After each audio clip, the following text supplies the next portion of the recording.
Oke. Kenapa disebut COVID-19? Karena di Cina sendiri dimulai Lihat. 2019 gitu ya. Kemudian berkembang menyebar ke seluruh dunia baru tahun 2020 2021. Nah, kemudian awal 2022 ya alhamdulillah situasi sudah mulai membaik begitu ya. Namun ada krisis berikutnya gitu ya yang tidak kalah heboh. Apa itu? Krisis peperangan yang ada di Rusia dan Ukraina gitu ya. Nah, Bu kan jauh gitu ya. Gak ada masalah itu Ukraina, Rusia gitu ya. Nah, perlu teman-teman ketahui bahwa jalur ekonomi secara geografis Rusia dan Ukraina ini sangat-sangat menentukan alur logistik kawasan Asia Eropa ya, kawasan Asia Eropa. Kemudian Rusia dan Ukraina ini adalah mau tidak mau harus kita akui mereka adalah pemasok 20% energi dunia gitu. Nah, kalau 20% yang masuk energi berantem ya, saya mute aja. Nah, tolong di mute ya teman-teman ya masuk suaranya. Nah. Oke.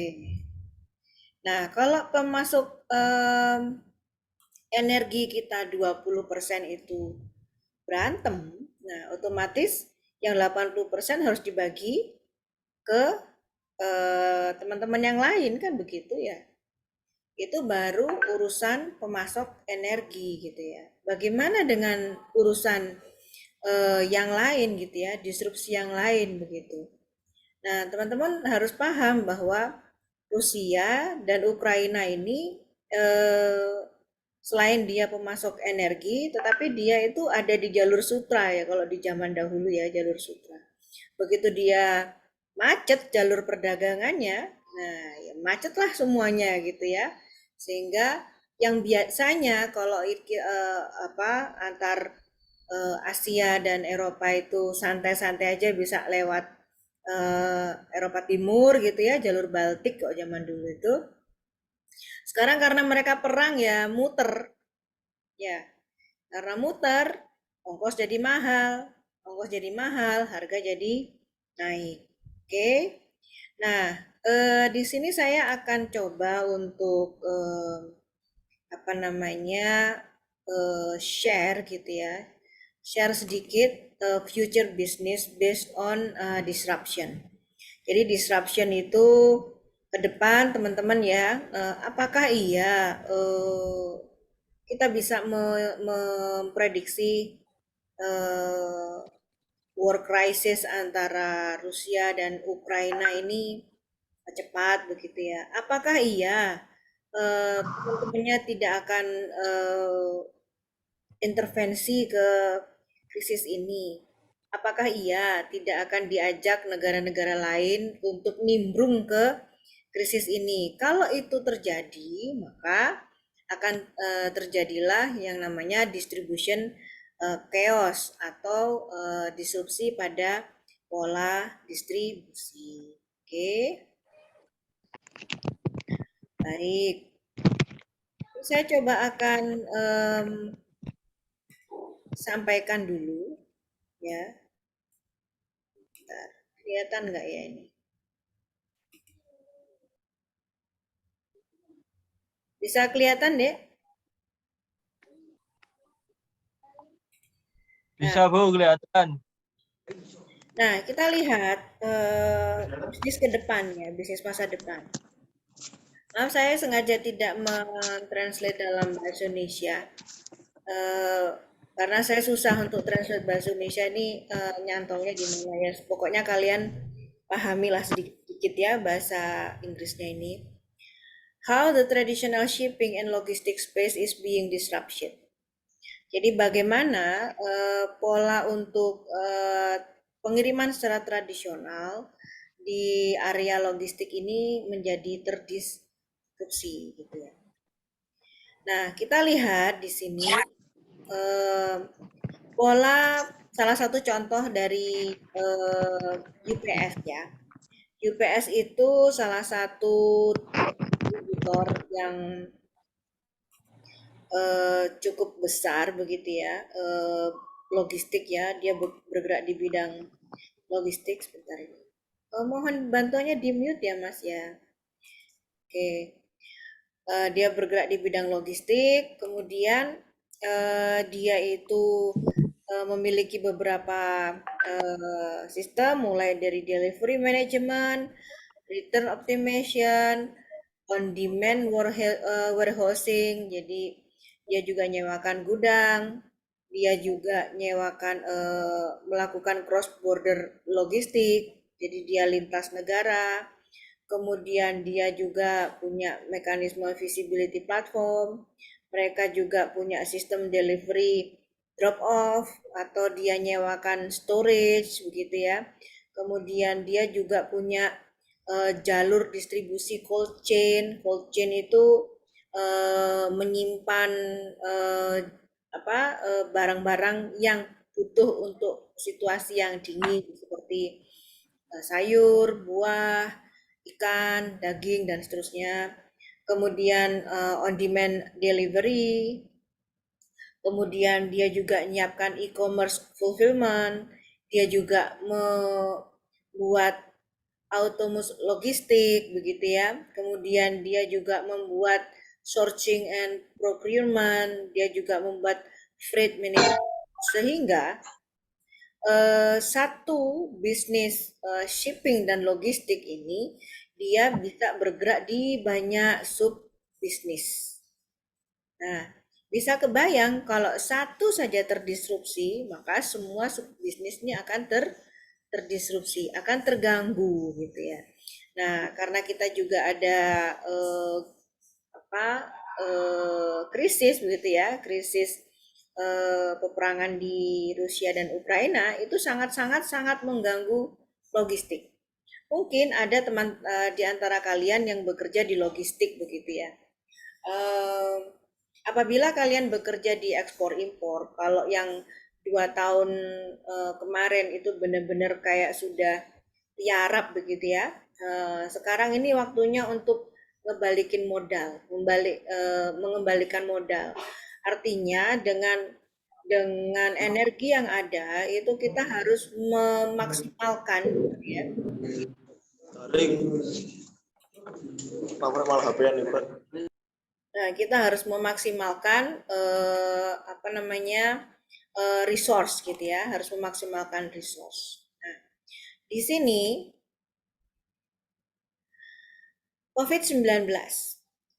Startup sudah membuat teknologi baru seperti machine learning, Internet of Things, eksperimen dengan new business model seperti on demand delivery, nyewakan warehousing, kemudian COVID-19 ini sudah memberikan kita pelajaran yang sangat mahal. Dan apakah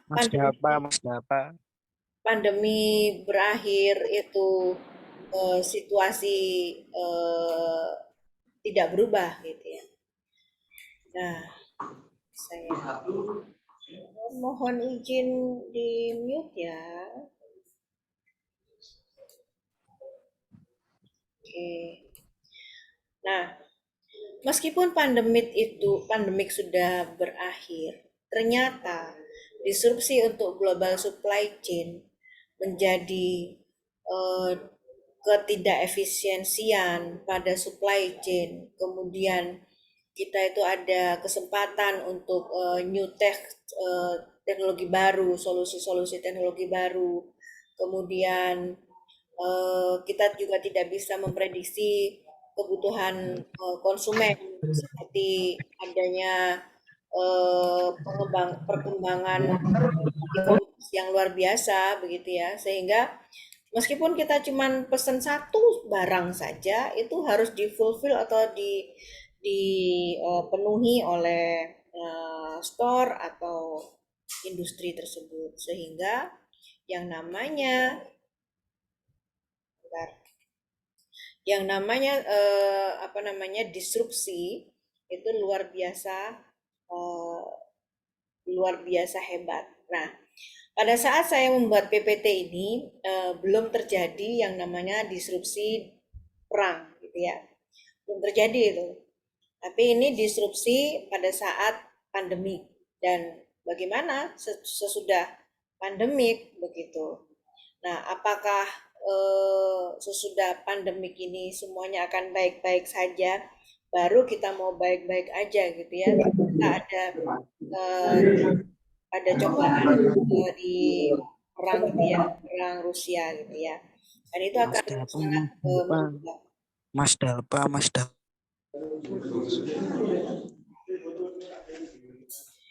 Halo, teman-teman. Halo, boleh minta izin di mute dulu ya?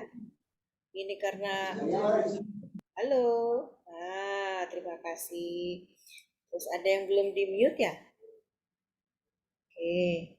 Karena bunyinya kalau sudah on, kadang agak keganggu kalau ada noise ya. Maaf ya. Nah, kita lanjutkan lagi.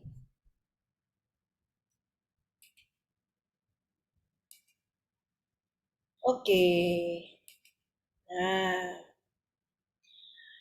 kita membagi kategori untuk sebelum masuk sini saya kembalikan dulu. Nah, jadi kalau kita melihat Bu, ternyata ada pola perubahan Bu di distribusi. Nah, minggu lalu kita sudah memperkenalkan diri ya satu-satu. Eh, Salah satu pola distribusi menarik untuk kita bahas adalah distribusi sayur ya, distribusi sayur. Jadi di sini ada yang Yang kemarin salah satu mahasiswa kita mohon raise hand kalau boleh di on cam yang memiliki bisnis penjualan sayur online. Apakah hadir di room ini? Nah, di dalam global supply chain ini, teman-teman perlu kita pahami yang namanya teknologi berbasis solusi berbasis teknologi itu sangat-sangat dibutuhkan. Nah, sekarang apa ya? Apa tantangannya? Apa tantangannya? Boleh kita diskusi dulu. Saya stop share dulu. Apa sih tantangannya yang real, yang benar-benar real akan dihadapi atau sudah dihadapi oleh industri, baik itu industri manufaktur atau industri jasa atau kita katakan industri yang bergerak di bidang supply. Nah, mohon bisa on cam. Saya minta tolong di sini yang sudah hadir ada 37 partisipan. Ada Mas Vigo, Bu, Mas Vigo. Daryl Bu, mboten kenaan Bu. Ayo minta tolong di on cam, Daryl, Vigo. Ayo. Perkenalan lo ya, lo. Jangan ketawa. Ayo on cam semua. Enggak tak terusin lo. On cam dulu semua ayo. Bentar Bu, bentar Bu.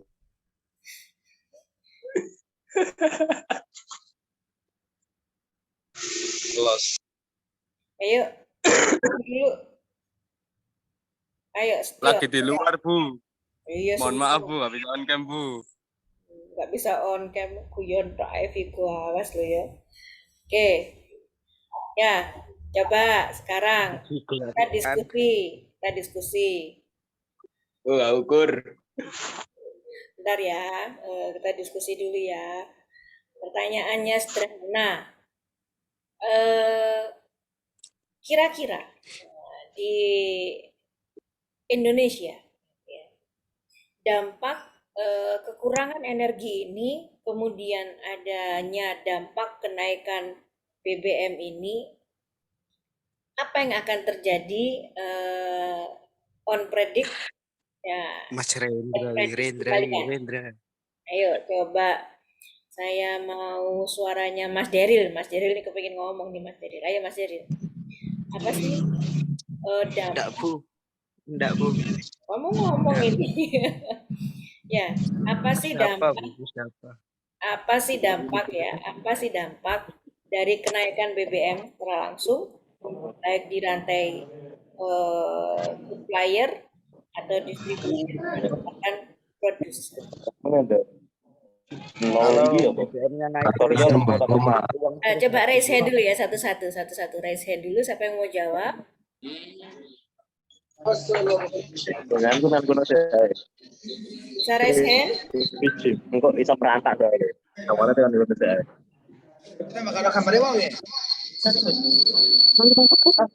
wongnya apa Gimana Mas faktorial Faiz? Mas Faiz mau jawab? buka sih huh?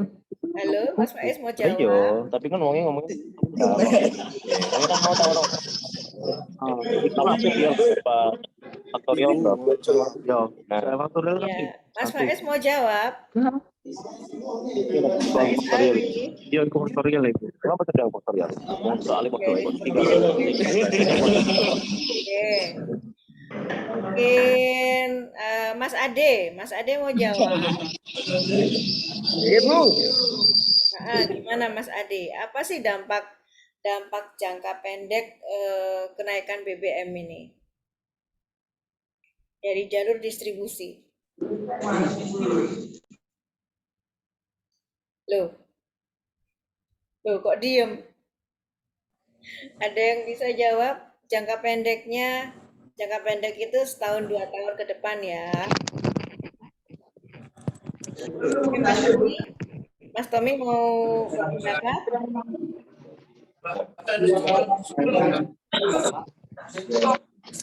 Halo, siapa yang mau berpendapat? Harga itu karena kenaikan harga distribusinya. Bentar, Mas Dimas mau jawab ini. Mohon yang lain di mute ya.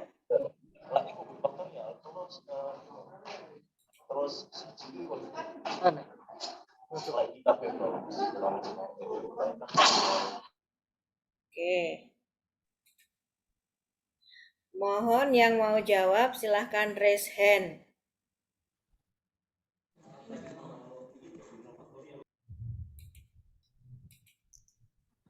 Mas Vigo.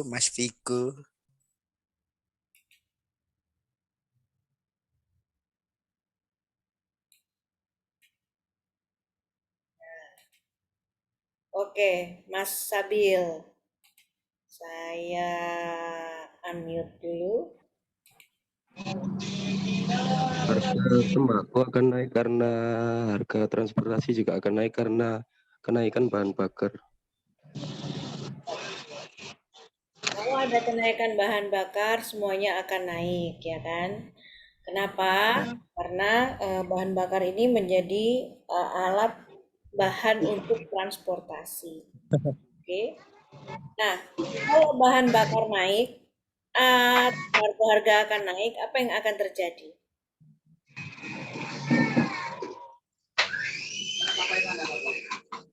Mas Rahmat mau jawab? Mana? Bagaimana? Terjadi banyak pengangguran.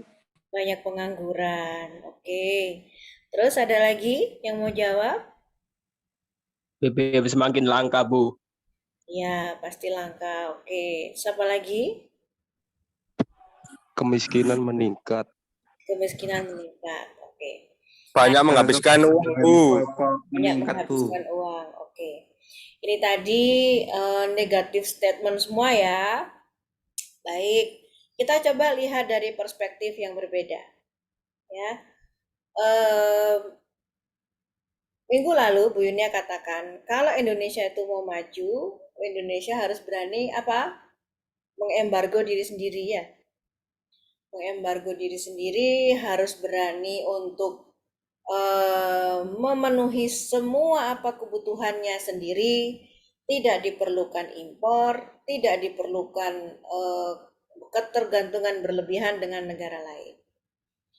Teman-teman tahu BBM kita itu ternyata impor dari Singapura, ya kan? Impor dari Singapura. Kita mengirimkan minyak mentah ke Singapura, kemudian dari Singapura diolah, kemudian Pertamina itu impor dari Singapura. Seperti itu. Sehingga kalau kita beli dari orang lain, harganya kan ditentukan sama yang dagang ya, yang jualan gitu kan. Nah, jika situasi ini terus-menerus seperti itu, maka ketergantungan kita ke Singapura yang sangat tinggi, otomatis harga di dalam negeri juga tidak akan terkendali. Kita harus cari dulu akar masalahnya di mana. Kalau memang akar masalahnya itu oke, kita nggak punya fasilitas untuk membuat memproduksi BBM supaya siap pakai. Artinya kita harus membuat infrastruktur untuk membersihkan itu, membuat itu. Nah, kalau infrastrukturnya kita masih belum ada dana gitu ya, yang penting tidak dilakukan di Singapura, seperti itu. Atau jangan-jangan perusahaan Singapura itu membangun infrastruktur di Indonesia, tetapi dia jual minyaknya ke Indonesia lagi dengan harganya dia. Nah, ini yang menjadi permasalahan sebenarnya. Nah, kalau kita membiarkan situasi ini terus-menerus, maka inflasi tidak akan terkendali. Akan terjadi depresiasi nilai rupiah yang sangat tinggi gitu ya, dan akhirnya itu dampaknya itu tadi saya mendengar ada mungkin kemiskinan bertambah secara statistik ya, secara statistik. Namun di balik itu kita sebenarnya ada opportunity, ada peluang gitu ya, ada peluang. Oke, berarti di negeri kita ini harus ada perubahan mekanisme konsumen. Ya, kita harus ada perubahan mekanisme konsumerisme kita. Apa itu? Apakah iya yang menikmati BBM bersubsidi itu katanya banyak mobil-mobil pribadi, banyak kendaraan pribadi gitu ya, motor, mobil dan seterusnya. Apa iya? Nah, kalau memang banyak kendaraan pribadi, berarti jalur distribusi orang dari satu titik ke titik yang lain itu tidak baik. Berarti apa yang harus diperbaiki? Oke, sekarang sudah ada Jatim Trans gitu ya, Trans Jatim, ada ini gitu ya. Tapi bagaimana, apakah itu sudah mencukupi kebutuhan dari konsumen, kebutuhan dari masyarakat? Oh Bu, ternyata belum begitu. Nah, kita cari sisi positifnya dari segala hal yang sekarang sifatnya memang rasa negatif gitu. Nah, jadi yang harus kita lakukan ke depan adalah cari opportunity-nya apa, cari kesempatannya apa, dan kita tidak bisa hanya menunggu situasi dan pasrah pada situasi. Nah, kita lihat bahwa sebenarnya ada solusinya gitu ya. Ada solusinya. Bu, harga-harga naik. Ya sudah, kita harus cari duit lebih banyak kan gitu ya. Karena kita sekarang ini posisinya kembali ke materi awal, ke supply chain itu tadi. Meskipun harga-harga naik, meskipun bensin naik gitu ya, tapi supply chain harus tetap jalan nggak? Bensin naik, habis itu trailer mogok gitu kan, atau sopir angkot nggak mau narik gitu ya, atau Gojek nggak mau jalan gitu kan ya, nggak, mereka juga butuh makan, mereka butuh pendapatan gitu ya, sehingga tetap jalur distribusi ini apapun yang terjadi meskipun BBM naik itu tetap akan dilakukan gitu ya, rantai supply itu tetap akan berjalan begitu. Nah, di sini opportunity untuk kita semua untuk mendapatkan tambahan pendapatan. Nah, kita harus tahu mekanisme digital freight forwarding itu. Kita siapkan kalau saat ini Gojek itu hanya memberikan fasilitas GoCar, kemudian GoRide, GoBox gitu ya. Kalau Go Container ada nggak? Nggak ada. Nah, ini menjadi peluang. Apa itu Go Container? Biasanya kalau kalian bekerja di industri, pabrik itu hanya dua. Dia beli lepas itu nyewa harian atau nyewa per rate berapa rupiah begitu ya, atau nyewa harian berapa rupiah, atau dia nyewa sebulan berapa gitu. Tapi kan belum tentu itu semua kontainer jalan kan. Nah, kalau dia tidak jalan, kontainernya itu nggak jalan, dia rugi di persewaan, ya kan? Belum lagi nyewa truknya sendiri, belum lagi dia harus nyewa box untuk kontainernya itu sendiri. Sekian feet itu berapa rupiah gitu ya. Nah, apakah ada tools seperti Gojek yang bisa memudahkan si pengguna atau pabrik untuk memilih sesuai dengan kebutuhannya dia? Lebih murah mana? Apakah beli putus atau by kita beli sewa bulanan, atau kita mengembangkan Gojek kontainer tadi? Nah, itu menjadi salah satu peluang untuk di bidang distribusi.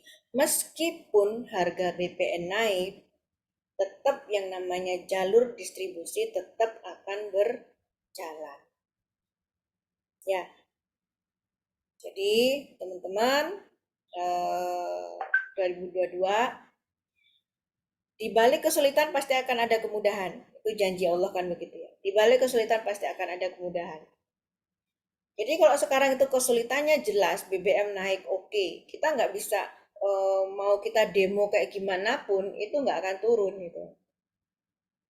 Yang ada di stop iya. Kalau di stop iya ribet ya. Gitu. Lebih ribet lagi. Sekarang apa yang bisa kita lakukan untuk mendapatkan peluang di masa seperti ini? Oke. Kemudian peluang lain yang bisa kita lihat. Distribusi sayur. Kalau kita memperhatikan distribusi sayur dari produsen, dari petani gitu ya, kemudian dibawa ke pasar keputaran, itu sayur kadang-kadang rusak di jalan. Masuk ke pickup asal tumpuk aja, yang bawah rusak. Harga jualnya rendah, gitu ya. Nah, dengan mekanisme distribusi yang seperti itu mahal ya, dari Malang misalnya, dari Batu naik pickup pergi ke keputaran gitu, itu sudah nyewa pickupnya berapa ya kan, kemudian resiko kerusakan berapa gitu. Nah, disinilah sistem Gojek box khusus sayur gitu ya, sistemnya, apps-nya, bilang aja lah kita bikin brandnya Go Sayur gitu ya. Nah, itu sangat dibutuhkan. Berapa sih sebenarnya tumpukan sayur maksimal? Kita ngambil sayur ada di mana sih sebenarnya kalau selain di Batu dengan kualitas yang sama gitu kan? Apakah saya harus ngedrop sayur itu di satu pool titik, satu hub utama di pasar keputaran? Bisakah saya membuat hub bayangan misalnya di Pasuruan, Pertanyaan-pertanyaan itu seharusnya bisa kita jawab dan itu bisa menjadi peluang. Sangat bisa menjadi peluang. Sehingga meskipun BBM naik, meskipun situasi krisis, tetap ada peluang yang bisa kita kerjakan. Saya cerita sedikit tentang Garuda Airways. Garuda itu kan sudah terkenal rugi terus ya. Ada salah satu alumni Garuda, dia dirumahkan begitu. Justru setelah dirumahkan penghasilannya lebih besar daripada dia saat dia menjadi teknisi Garuda. Dan dia membuat apa? Usaha pentol ya, pentol corah itu. Adanya pentol corah. Nah, dari usaha ini dia menjadi lebih, dari peluang ini dia menjadi lebih lebih berhasil daripada sebelumnya. Itu pada saat kita melihat Garuda terpuruk. Nah, Garuda ini pada saat terpuruk dia mencatatkan hutang itu lebih kurang sekitar hampir 4 juta dolar gitu ya. Nah, tahun 2018 dia ini bekerja sama dengan salah satu industri startup kecil ya. Modalnya cuma 15 miliar. Nah, dia berkolaborasi dengan Garuda. Yang dia jual apa? Konten, dan dia manage konten untuk seluruh penerbangan yang dikelola oleh PT Garuda. Apa yang terjadi? Ternyata setelah dia berkolaborasi dengan perusahaan kecil ini, Garuda bisa mencatatkan laba lebih kurang 239 juta US dollar ya, dengan dibantu oleh perusahaan kecil yang bermodal 15 miliar. Nah, artinya apa? Selalu ada peluang di balik kesulitan. Kalau Garuda mampu merubah core bisnisnya dari sekedar menjual bisnis tiket penumpang, saat ini Garuda Airways sudah memiliki salah satu pendapatan lain-lain di luar bisnis tiket untuk penumpang. Nah, teman-teman, mungkin itu saja yang Bu Yunia sampaikan. Kalau daring Bu Yunia tidak akan lama-lama karena menghabiskan data gitu ya. Semoga bisa bermanfaat.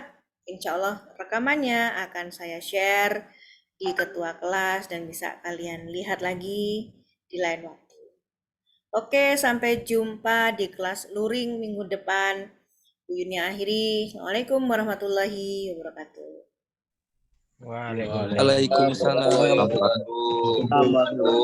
Warahmatullahi wabarakatuh.